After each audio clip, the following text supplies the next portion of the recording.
Hello and welcome to the PC Security channel again. Today we're taking a look at Bitdefender Internet Security. You might be wondering, well, you did a test very recently, why are you doing it again? It's mostly just to test it with the new method so I can get the results on the website. Those of you who are not aware, the PCSecurityChannel.com, it's a thing, and we have like centralized results for all of the tests there. Those of you who have been visiting it, using the site, thank you very much, especially those of you who have used my links. I do appreciate it. But anyway, without further ado, let's get started with the test.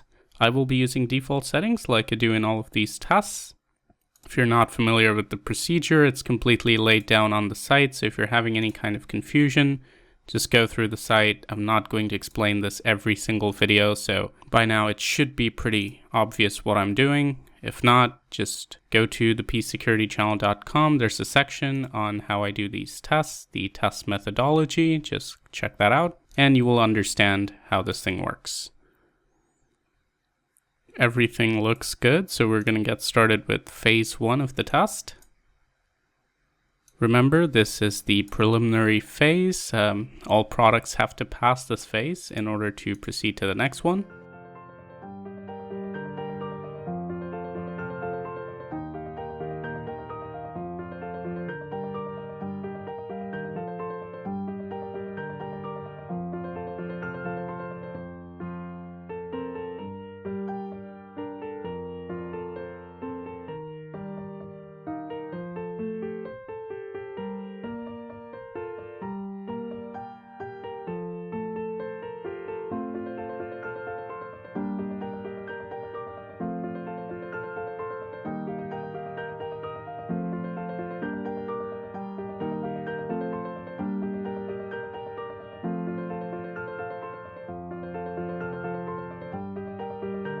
Wow, that was one of the best phase 1 results we've ever seen, I think.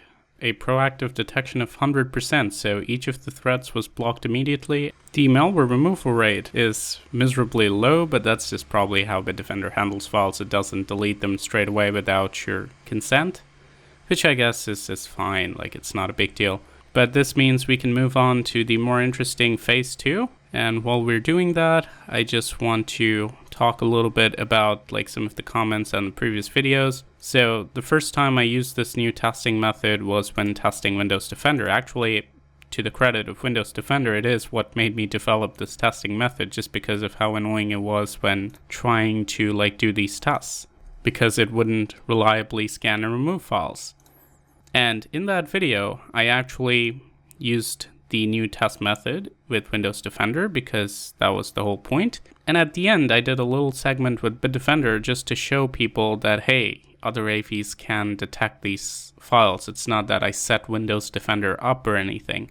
And just to do that, I used the regular scan because it doesn't make any difference with Bitdefender. The scan is probably the faster method. But a lot of people were like, no, that just completely changes the way the test works. If you would have used the script with Bitdefender, it would have been a different result.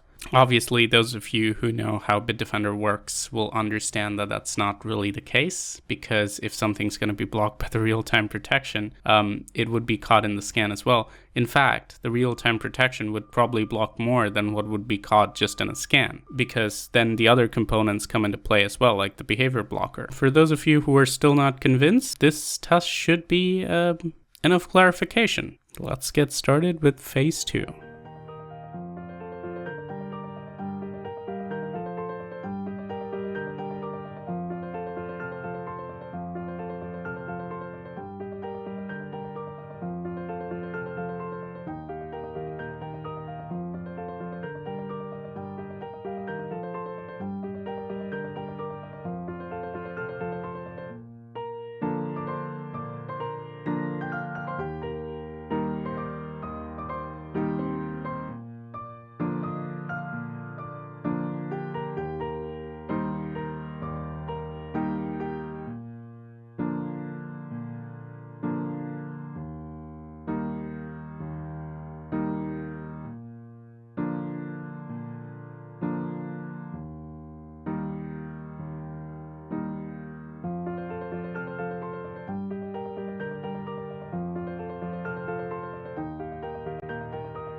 Again, amazing results in phase 2, 99.01%. That's really good, especially given this folder probably had a lot of PUPs. So there you go, another great result for Bitdefender. I did notice the CPU usage kind of goes up when you're executing malware, which is okay, but it's just slightly different from the way some other AVs do it. But protection-wise, it looks really solid. Of course, I'll be doing the second opinion scans just to confirm that we have a clean sheet, because we did see a few files execute, although I'm not really seeing any malicious activity, so I think it's kind of clean. But of course, we will verify.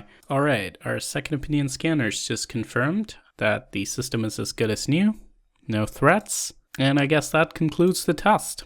I know some people have also kind of hinted that the test results are a little bit random and redoing a test could potentially just give you completely different results. Guys, I've been doing this for a long time, and what I've seen based on my experience doing these tests is that good products usually perform well in most of the tests, and the bad products perform poorly in all of them. At least if the good products aren't consistently performing good, the bad products are usually consistently performing bad. So the test results don't change as much unless there's like a major product improvement, or if I haven't tested a product for like 2 or 3 years straight and then I test it again. I'll put the test results on the website as soon as I can. I'll probably be there by the time you watch this video. So once again, please do check out the PCSecurityChannel.com. Thank you all for watching. This is Leo from the PC Security Channel, and as always, stay informed, stay secure.